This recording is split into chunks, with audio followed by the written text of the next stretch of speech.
Bonjour à vous. Je suis de retour là avec sur la chaîne Soft4 Mobile après presque 4 ans que j'ai pas mis de vidéos instructives au niveau et éducatives au niveau de la chaîne. Avec cette série sur le développement iOS moderne, on va essayer de décortiquer des notions simples et aussi parfois complexes, à savoir les singletons, la manière de coder en utilisant une architecture, une clean architecture aussi, la notion de DTO, de DAO, de use case, les techniques de développement à la base de TDD, comment le TDD peut améliorer notre code, comment peut être un outil pour améliorer la testabilité et d'avoir un petit peu et de merger vers une architecture assez respectable. Toutes ces notions, j'espère qu'on aura le temps de décortiquer au niveau de cette série sur le développement iOS moderne. Bienvenue à vous et à très bientôt. Merci. Bonjour, bienvenue à tous. Nous sommes au niveau de cette première vidéo qui permet de présenter la notion de singleton et de global state shared, mutable global state shared au niveau d'un projet iOS. L'idée est de présenter un petit peu les avantages et les inconvénients de l'utilisation des singletons et comment ça peut impacter notre manière de développer, surtout d'une manière architecturale, et qu'il est préférable ensuite qu'on va passer à l'utilisation des protocoles ou bien des closures qui vont remplacer l'utilisation des singletons. Tout notre travail il va être maintenant effectué en utilisant l'application Playground sous Xcode 15.0, la version bêta. Tout d'abord, on va essayer de créer notre projet. Le projet il est à base de Playground. On va arriver ici. On va choisir. Non, on va l'enregistrer au niveau de notre bureau et on va l'appeler Singleton.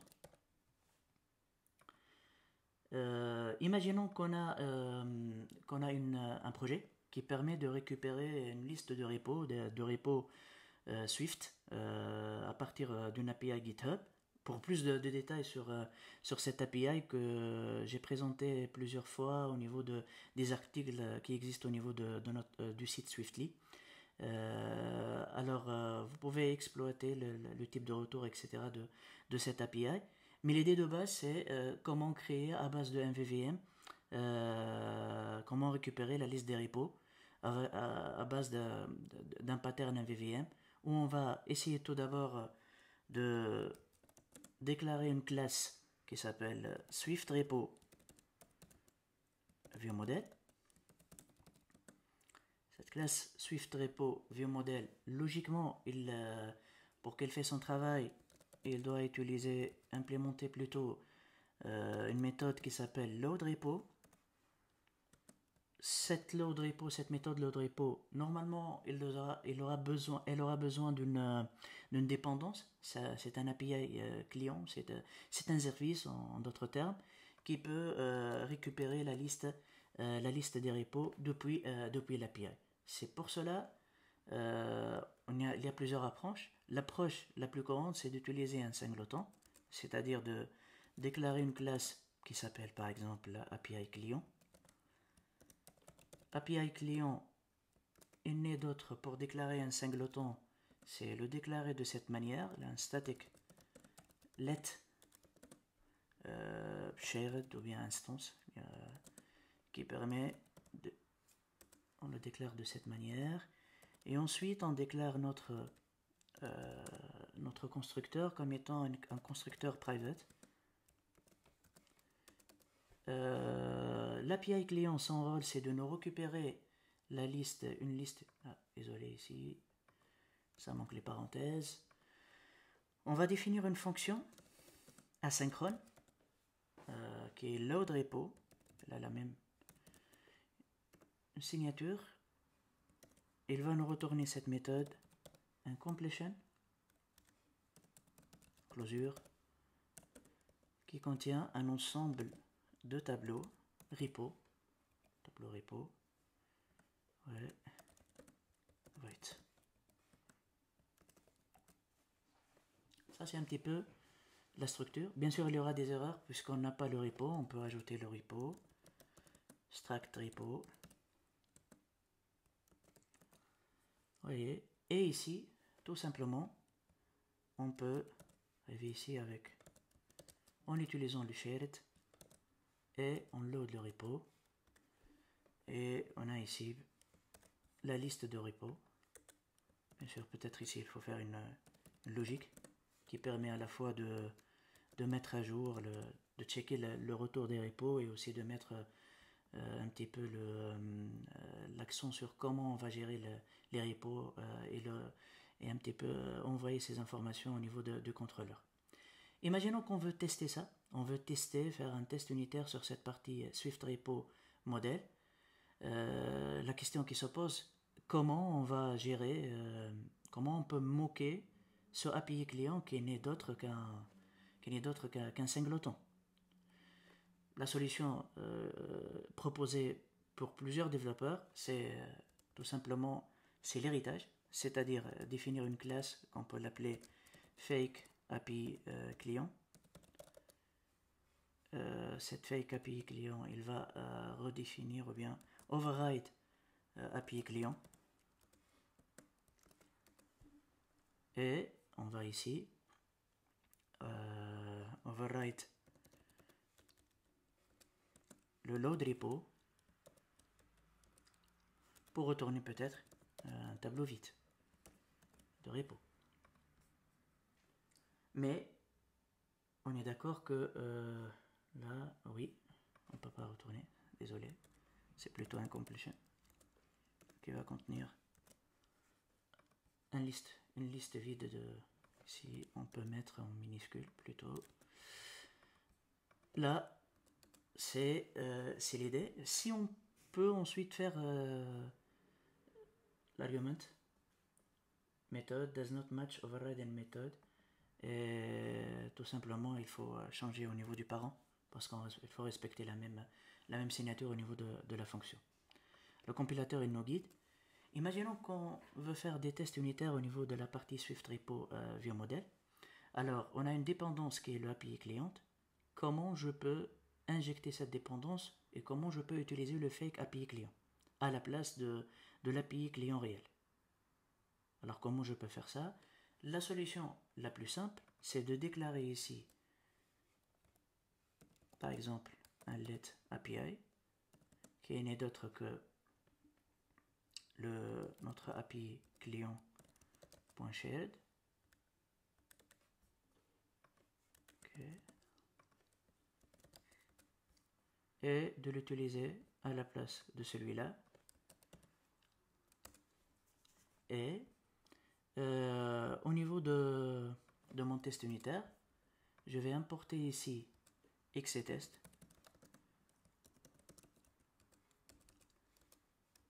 Je pense que j'aurai besoin aussi de foundation.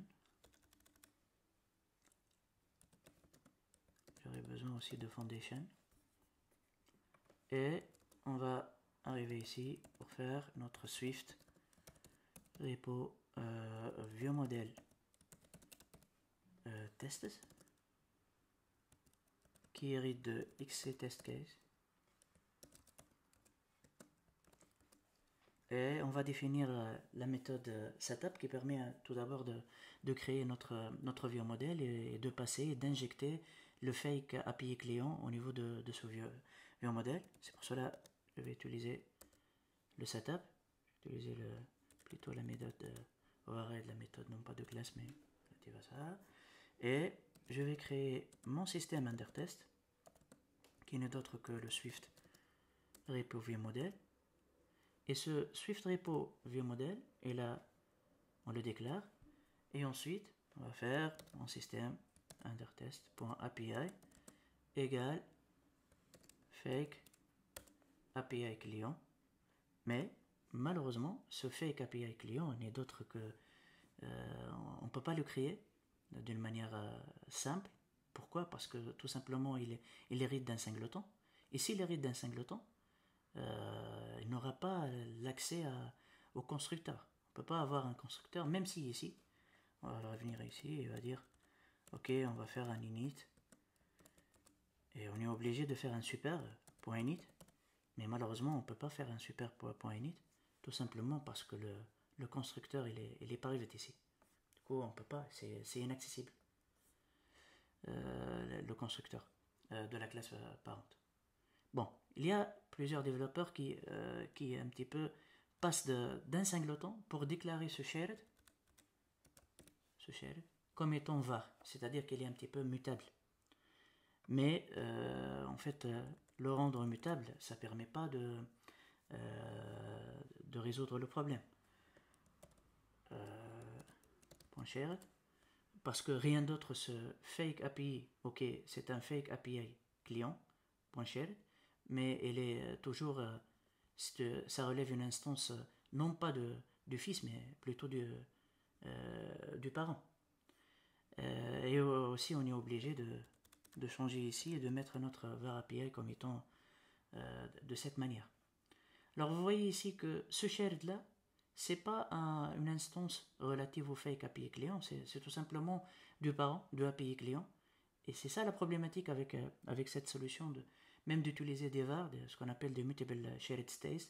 C'est que à la fois on casse l'idée d'avoir le rôle d'un singleton, ou bien le principe de déclarer un singleton, c'est tout à fait toujours d'avoir une instance qui n'est pas mutable, et on passe ce qu'on appelle d'un singleton vers un shared instance. Mais même ça, avec cette idée, on peut pas résoudre le problème de déclarer ou bien d'instancier proprement, d'injecter proprement nos dépendances au niveau de Swift Repo ViewModel ici. La solution la plus simple, c'est de passer, au lieu d'utiliser un singleton, c'est de passer à l'utilisation d'un protocole. Et l'utilisation d'un protocole, elle est simple. C'est tout simplement, on va prendre la signature ici et on va aller vers la déclaration de ce protocole. Tac. Protocole API client. Il n'a pas besoin de ça, ni de constructeur. On va tout simplement venir ici, on va déclarer. Et ici, notre fake API client, il ne va pas override, c'est tout simplement, il va implémenter le protocole. On peut aussi le suffixer par protocole ici. Et ça serait plus simple. Et au lieu d'avoir ici un API client, on va déclarer un API, on va garder ici, et ça sera de type API client protocole. Et ce API client protocole, c'est lui qui va implémenter. Bien sûr, on est dans l'obligation soit d'injecter par propriété ou bien en utilisant un constructeur ici.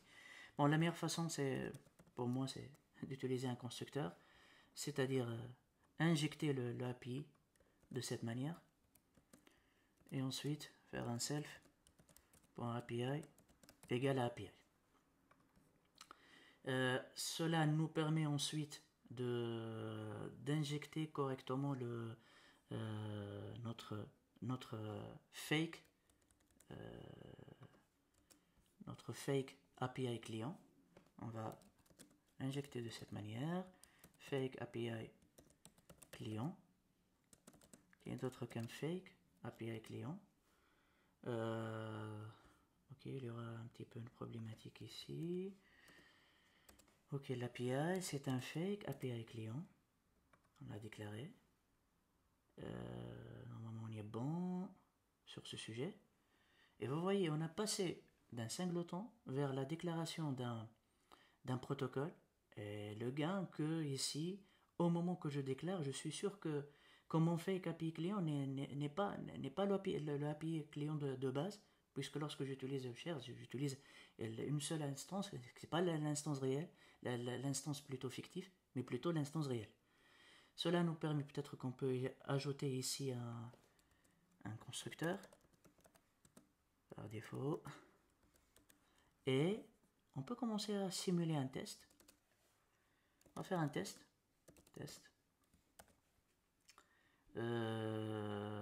On veut checker qu'au moment qu'on load un repo avec des informations, que le nombre des éléments au niveau de retourné au niveau de mon Swift View Model et il est bien le même que retourné par l'API. Et du coup, je suis dans l'obligation aussi de déclarer ce qu'on appelle un repo. C'est un tableau, c'est un repo, on peut l'amener, c'est un repo DTO. Ce repo DTO, on peut le déclarer ici. Struct repo DTO. Struct repo DTO, c'est bien, on est dans cette logique d'avoir un repo de DTO. Et qu'on aura besoin ensuite. Alors, on va faire test, load, no empty repo DAO should update repo DTO. Comme ça va. Bien sûr, on peut commencer par les 3A, les arrange.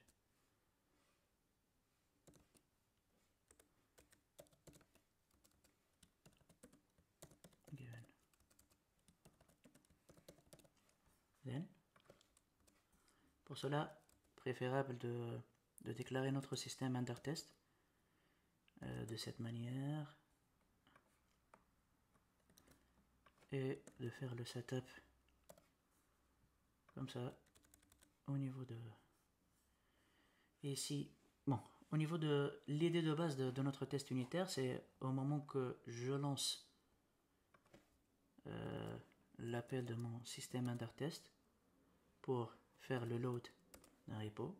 On voit que c'est un petit peu le traitement, il est synchrone ici, mais réellement c'est pour des raisons de test que je laisse de cette manière et ensuite on va refactoriser et améliorer le code pour que ce traitement aussi, il doit être aussi asynchrone, mais vous allez voir que même avec un traitement de ce genre, il n'y aura pas de problème, tout simplement parce que au moment que je vais faire l'assert,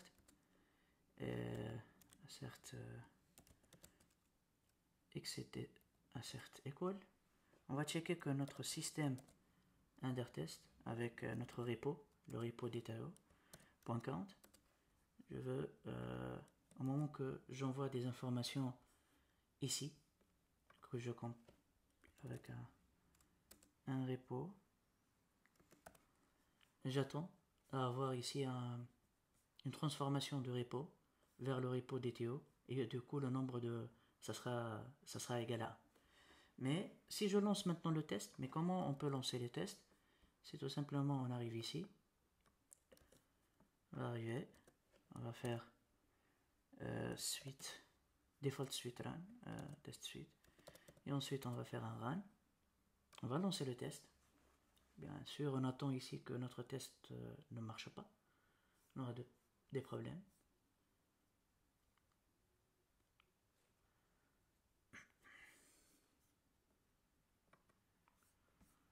Ok, voilà, le test ne marche pas, tout simplement qu'il attend à avoir un 1, par contre le DTO ou bien le repo il est nil, il est tout simplement nil. Alors on va aller ici pour faire un petit peu de petite refacto et on va faire une logique de transformation ici qui permet de transformer le repo qu'on a. On peut l'appeler ici un repo DAO. On va checker que si notre repo DAO n'est pas vide, alors à ce moment-là, on va faire le map du repo DAO.map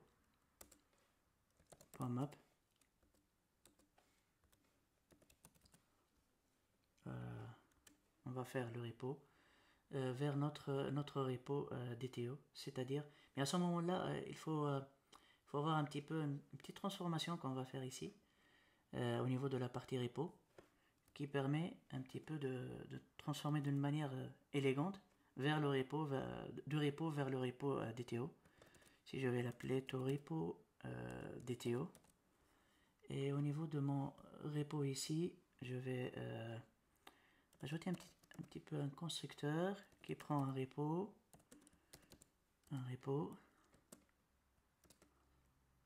et je vais ajouter une petite propriété ici, un petit string, taf, ajouter un string aussi, id, par exemple, ok, là, torepo DTO, ok, torepo DTO. Le repo DTO, c'est tout simplement, ça va nous retourner un repo DTO, et ce repo DTO, son rôle, c'est de transformer le repo normal vers un repo DTO. Quand on va venir ici, là, on peut ajouter un ID. Tac.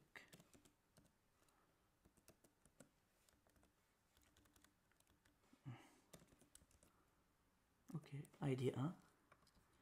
Et ici, on va dire que self.repo, self.id égale à repo.id.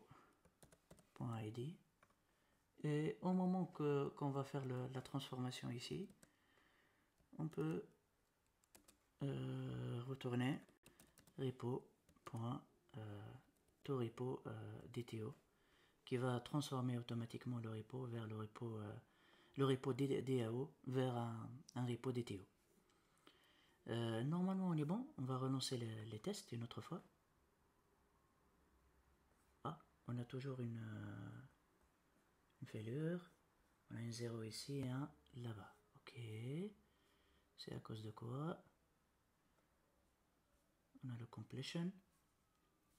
Normalement on attend que le nombre d'éléments avec le load repo soit égal à 1, vu qu'on a un fake API client et un ID, et oui, désolé, il manque ça, il faut écraser le repo égal à repo.dao, et à ce moment là je relance une autre fois et on a notre test qui passe. Merci à vous, c'était un petit peu la première vidéo au niveau de cette série qui permet un petit peu de présenter ce que une approche TDD pour développer en iOS, et partir tout d'abord à partir des bases, pourquoi on utilise des protocoles à la place des singletons, quelle est la différence entre un singleton et un global state, pourquoi les singletons ne sont pas bons. Bien sûr, ça c'est une vision un petit peu, c'est pas une vision stricte, ou bien une vision un petit peu radicale. On peut pas dire qu'on utilise énormément les singletons au niveau de notre développement, mais le fait d'exagérer, ou bien vous avez vu que c'est pas trop adapté pour les tests unitaires, par cet exemple de fake API client. L'utilisation aussi des protocoles, ça nous permet, ensuite on va voir ça avec la CleanArchi, de créer un petit peu des boundaries qui facilitent un petit peu les tests, et aussi et de dégager ce qu'on appelle l'use case au niveau de notre développement. Merci à vous.